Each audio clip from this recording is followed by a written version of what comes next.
What is going on, everyone? This is your host, the God of Thunder, and we are back with The Circle Pit. On this week's episode, we have a couple new tour announcements and a very, very special guest. Last week I said that we were going to have an interview with Paul T. Taylor, Pinhead himself from the new Hellraiser Judgement. I did not know when that interview was going to be, but it turns out it was going to be soon. On Monday the 12th, I made a phone call to him, and we talked for about 25 minutes. I loved every second of it. It was awesome. He's one of the nicest guys ever, and it's just crazy to think that I'm talking to Pinhead. I never thought I'd be talking to Pinhead himself. I still have a smile on my face from all of that. I recorded the interview. I'll let you all listen to it. Enjoy. Hello? Hi, Mr. Taylor? Yes. This is Sean? This is Sean, yes. How are you? I'm doing great. How are you? I'm good. I have Great. a little bit of a cold, but I'm good. Oh, I'm sorry to hear that. Yeah, that's okay. I'll be fine. Thank you for taking the time out of your day to do this. Sure. Absolutely. You bet. Welcome to the Circle Pit. First off, I'm a big fan of the Hellraiser movies. And Me too. so to interview you and to interview Pinhead is just beyond me. First question. Are you or have you always been a fan of horror movies? Yeah, I'm a huge fan of horror movies. I mean, if I'm going to buy any DVDs or Blu-rays, it's most likely it's going to be a horror film. I wasn't really allowed to watch horror films as a kid. My parents were very strict as far as, movie ratings. They really followed all those rules. But but when I saw my first horror film, which I believe was Trilogy of Terror, with Karen Black on Saturday night at the movies or something, I was alone at home and everyone was on a date or whatever a family does on Saturday night. But I was the youngest and I was there, and wow, it just freaked me out. But that fear, that it was great. It's weird. That's awesome. So weird that we like that. Yeah. No, yeah, a lot of people are asking me, like, why are you so into that? I'm just like, I love it. I don't know. I know, it's an adrenaline thing. Yeah. I think. Second question, who is your favorite horror character? You mean of all time? Like, Yeah. let's see. Probably Reagan from The Exorcist. That's It's great. not very original, but probably Reagan from The Exorcist or Jack Torrance from The Shining. I mean, as far as films go, Yeah. yeah. Literary, I would say Dracula, but that's kind of a pat, obvious answer. So what was your reaction when you were first offered the part of Pinhead? Well, I did a happy dance, and I mean, I'd been waiting for weeks to get final approval from Bob Weinstein, who was actually at Cannes Film Festival, and I guess had technical issues with his phone, so he couldn't watch my audition tape. Everyone else had approved me, so we were all just waiting to hear from him. I heard from the casting director on a Sunday morning, I think it was, and early in the morning, he texted me and he said, "Are you up?" And I said, "Yes." And he said, "Welcome to the movie, Pinhead." And yeah, it was, it's the coolest thing that's ever happened to me. I've said that before, and I'll continue to say it because it's true. And I just,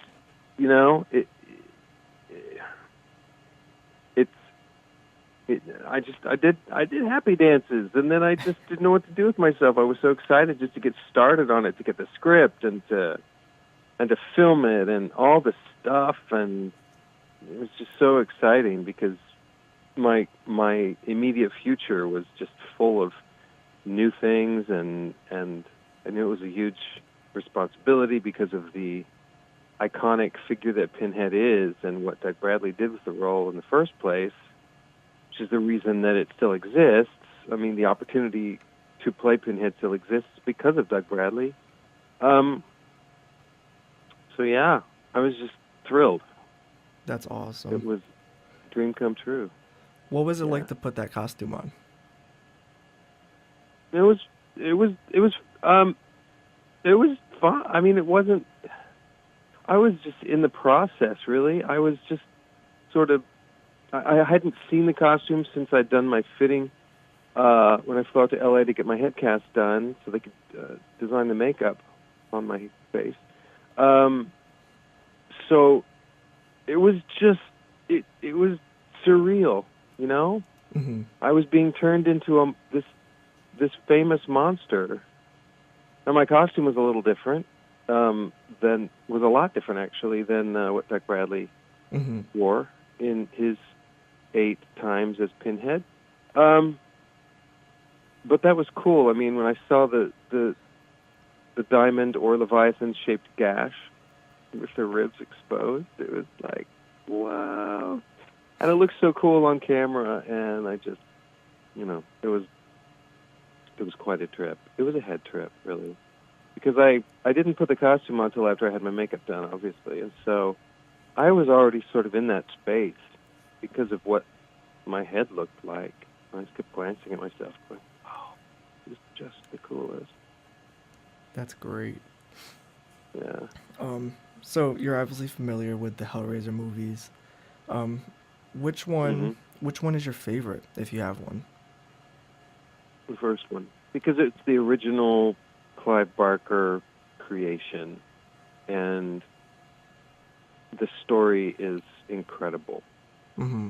And I mean, the story of this woman and her ex-husband. I mean, her lover and her husband and her new husband. I mean, and Kirsty and the murder and him being reborn out of the floorboards upstairs and the appearance of these Cenobites for the first time. It was just, and the musical score is just freaking magnificent.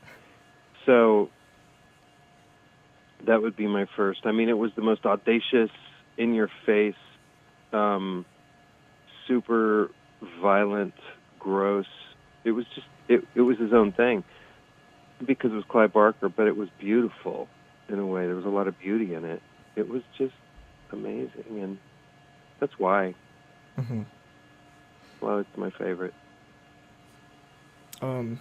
So with this being the 10th film in the Mm-hmm. Hellraiser franchise, did you feel like there was a lot of pressure on you for like taking over for like Doug, or how did you feel? Yeah, I mean, I was warned by Gary that there were, the hardcore fans who were not going to want to accept a new Pinhead, Mm-hmm. especially after the response to Revelations. Yeah. And so he warned me that I was going to have a lot to deal with as far as that went. And so I went into it with open eyes, which is good. And but I wasn't afraid of it because I had to, I had to get over any sort of apprehension I had. I mean, I didn't ever have any apprehension. It was just like, yeah, but I got the part. I'm Pinhead in this movie. I'm not saying I'm Pinhead forever. I'm Pinhead in this movie, and I had to just concentrate on that. And but yeah, there's definitely been some. I had to finally adopt a sense of humor about things that were, being said on social media and stuff. Mm-hmm. Comments, because people can be really nasty. Yeah. But in a way, I understand where they're coming from. I mean, it is a cult film, Mm-hmm. and people have tattoos of the Hell Priest on their thighs, and the lament configuration and all that stuff. They collect. They're serious hardcore. This is their favorite movie in the world, and it's just a huge cult. So that's taking on a lot, and I understand where they're coming from, because I'm a huge Hellraiser fan as well, and yeah, Doug Bradley is just he is Pinhead. So yeah, I was warned, but I had to get over it. Yeah, like Just laugh. me myself, I have Pinhead tattooed on my forearm, and I have all Yeah. of the DVDs. So, I have all the DVDs. I don't So, have like- any tattoos, but so like when I heard you were being the new Pinhead, I was like, okay, like, let's see how this one does. Cause like I saw the trailer and like you Right. looked more like Pinhead than like I than yeah, in Revelations. I think that helped. Hmm. I mean, I know I gave a good audition and all that. I did my work, but I do in the makeup. I do look a bit like Doug Bradley, and that helps a lot. Hmm. You know, our ears are different. Hmm. That's pretty much how you can tell the difference. I mean, you can tell the difference, Yeah. obviously. Also the costume, of course. I did happen to see the movie the other night, and Yeah. you did a fantastic job. Well, thank you, Sean. I thank you. Every time I hear that, it's like, okay, one more step towards possibly getting to play Pinhead again someday if that works out. Hmm. You know, the powers that be. I That have brings no me control over it. that brings me to my next question. Do you think this will Okay. bring back? Do you think this will bring life back to the franchise? Well, I think it already has. I mean, a lot of people are loving the film, and they're saying that's exactly what is happening. That maybe Hmm. it's a return to the roots that we actually have Clive Barker flavor in this film, and it's kind of like a fan film Hmm. because Gary J. Tunnicliffe is a huge fan of the franchise and always has been. And so, yeah, I think that it was a great step to put Gary in charge as writer director and, as you now know, auditor. Hmm. um, we were in good hands, and I do think that it's a step in the right direction. Now, I know that there's another camp, that has nothing to do with Judgment, Okay. and that's fine too. I mean, this is a little Hellraiser movie that was made for not very much money, Hmm. and it says Hellraiser. It's produced by the folks who own the franchise. Okay, we got that. We got that much. But as far as uh, what's in the workings behind maybe an actual reboot or a big budget, Scarlet Gospels or something. I have no idea what's up with that. But I would imagine that if something like that happens, that Judgment may have nothing. The movie of Judgment itself may have nothing to do with it, including who plays Pinhead. But I have no idea. I just know that I'm getting some good response and that I did my job. Hmm. And people say, "Well, he's no Doug Bradley," and I'm like, "Exactly, I can't be." Well, You no know, one's Doug Bradley I'm except for Doug just, Bradley. just different. I know. I'm just different. I'm just different than Doug Bradley. I wasn't trying to impersonate him, so that would be, failure. That would be failure to try to impersonate somebody else. But yeah, I think that all I know is that personally, for me, this role has elevated my visibility, and I'm getting more offers for film work, and that's really golden to me because that's really what I want Hmm. more than anything. So That's great. it's all good.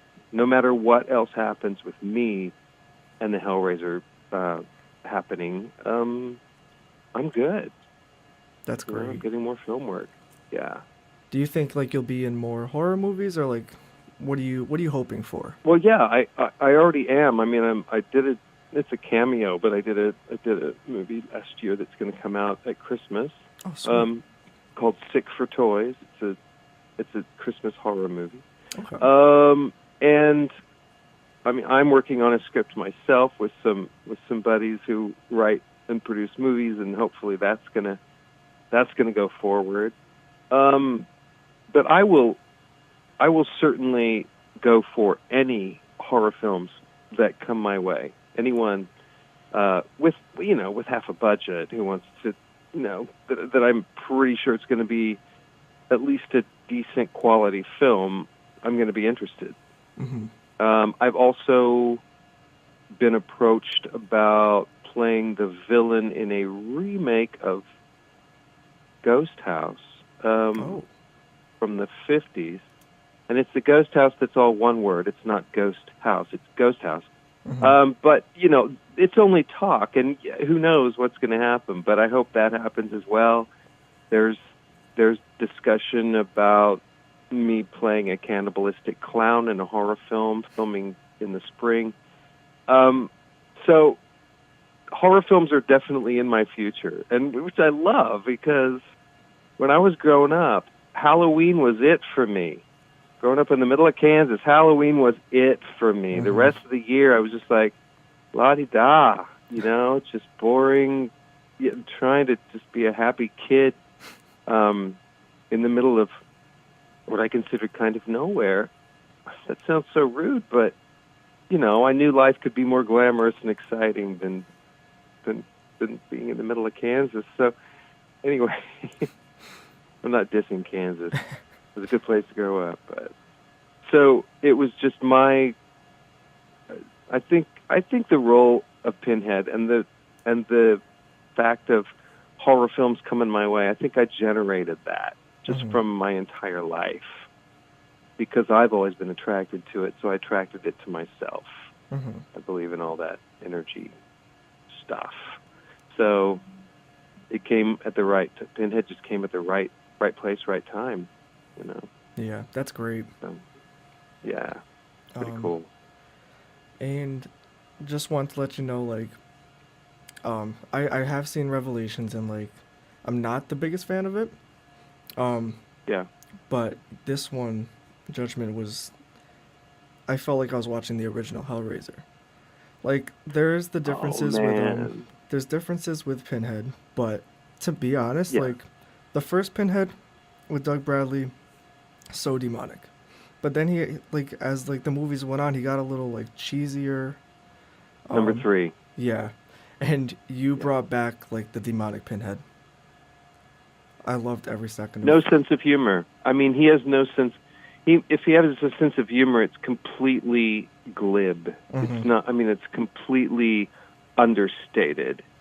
He's not Freddy Krueger, Plus, I mean, the script for Hell on Earth. That's number 3, right? Hell on Earth. Yeah. The script for that movie, it was written to do that. It was Doug was doing his job.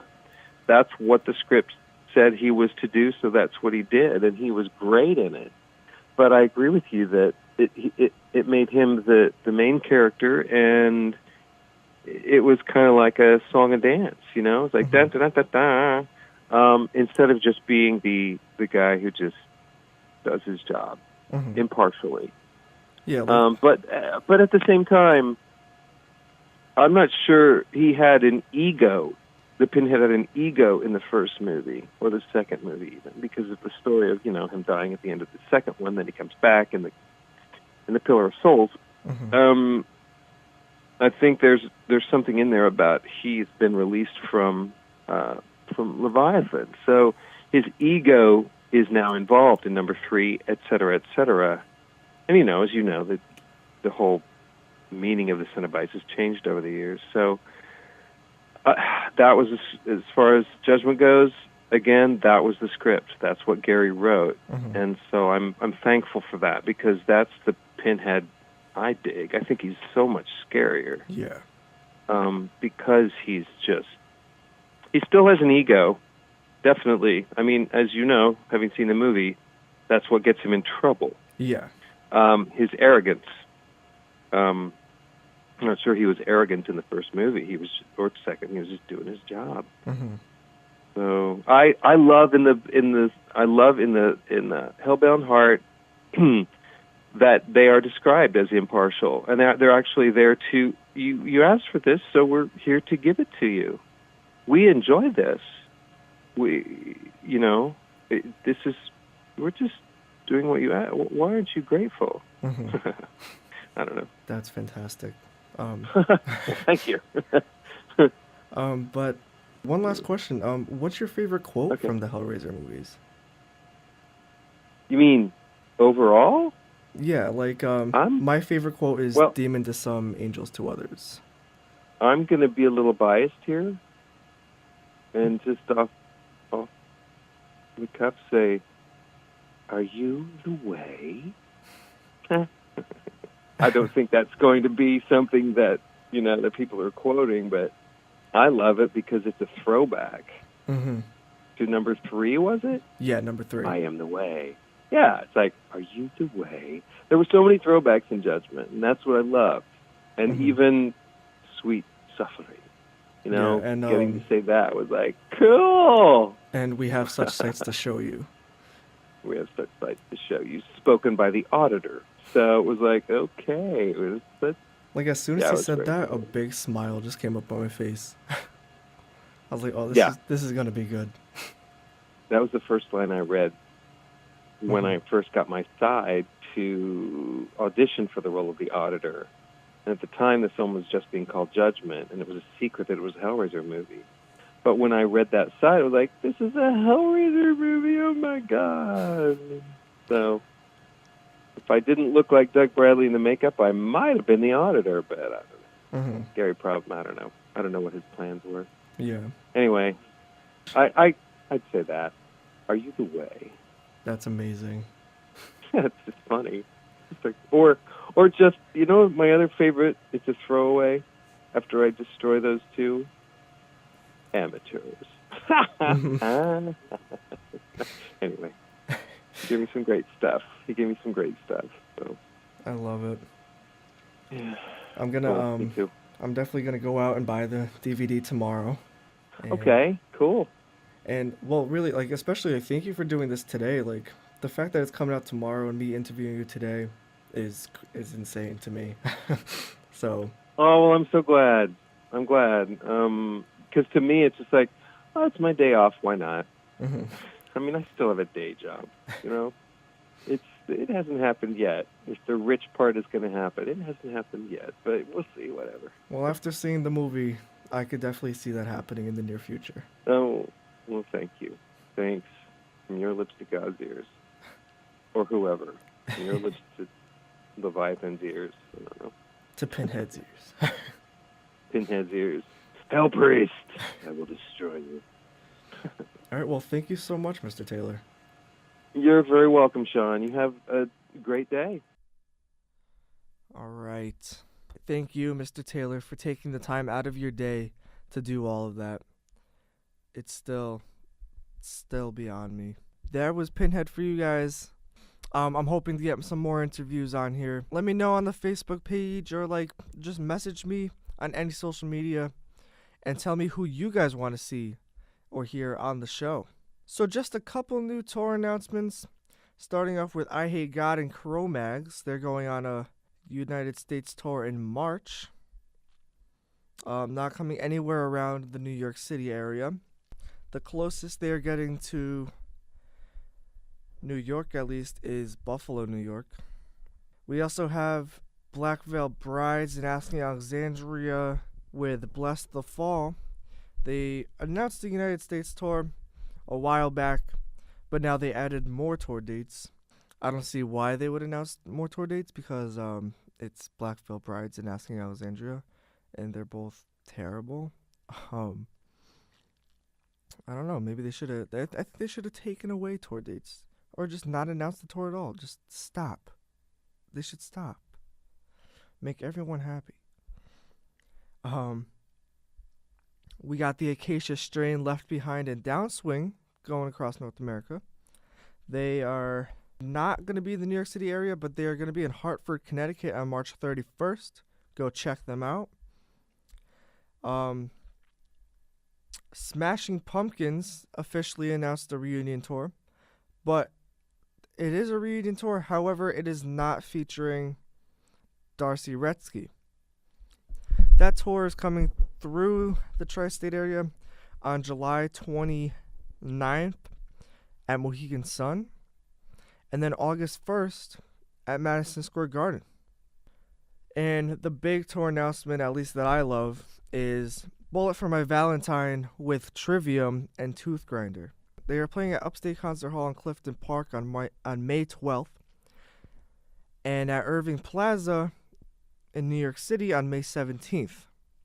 However, the New York City show is not featuring Trivium, so I highly suggest that you all go up to Upstate Concert Hall and go see that, because Trivium is there, and Trivium is great live. If you haven't seen them yet, go check them out. That's all for tour dates now.